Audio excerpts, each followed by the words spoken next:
Welcome to the Deep Dive.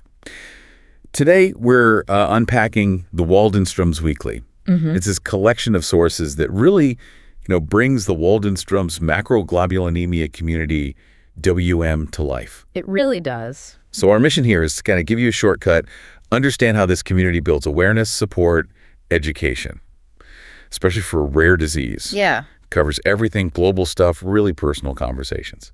Okay, let's get into it.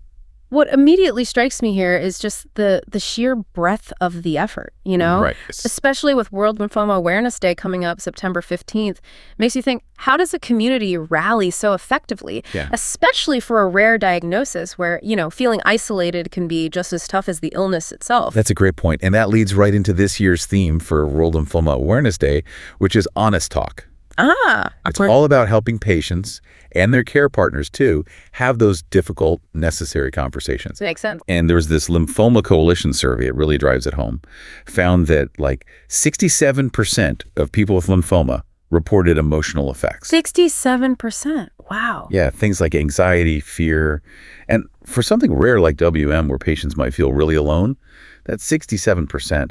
It's not just a number, is it? No, absolutely not. It underscores this deep need for just validation and connection. So Honest Talk becomes this kind of lifeline, not just for the physical symptoms, but really getting into the mental well-being side of things. Right. And the IWMF, the International Waldenstrom's Macroglobulinemia Foundation, they're really leaning into this. They've got a chair yoga class on the 15th, 2 p.m. Eastern. Oh, interesting. Yeah, and right after that, an unrecorded Honest Talk session. They're calling it an invitation to shine a light. Bring a friend. It sounds like a really soothing vibe. That sounds great. Unrecorded is key there, too. Definitely. And, we also see the hope in this community through stories like Ed's. He's 95. Wow. And has had an incredible 10 years without needing any WM treatment.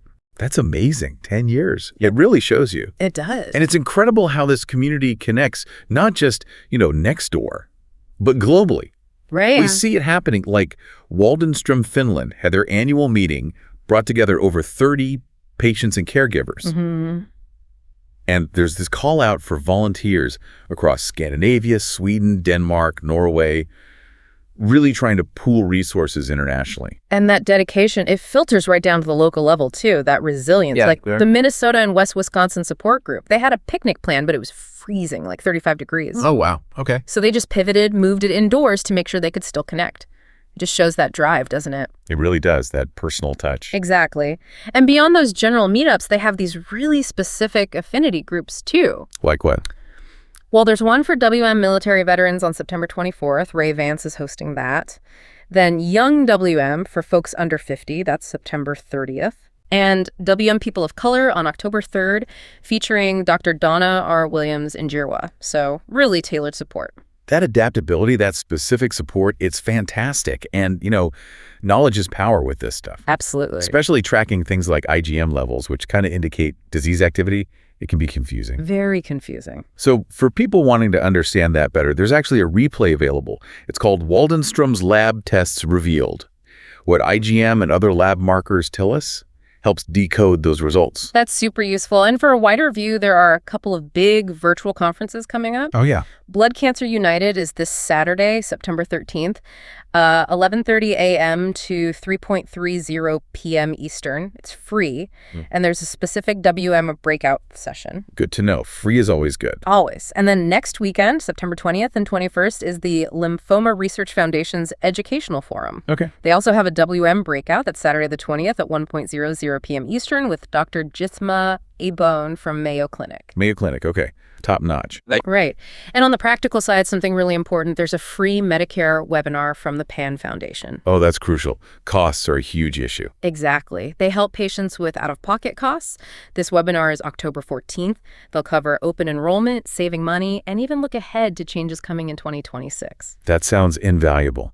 So beyond these events and the education pieces, there's also this ongoing thing, right? The IWMF wellness program. Yeah, exactly. It's this comprehensive approach. They offer mind-body classes, fitness, meditation, all tailored for people with a WM and their care partners. It's about that consistent long-term support. Which must be so important for a chronic condition, keeping people engaged. It really is. And one participant summed it up perfectly. They called it invaluable. Wow. Said it provided consistency, support, and a safe harbor.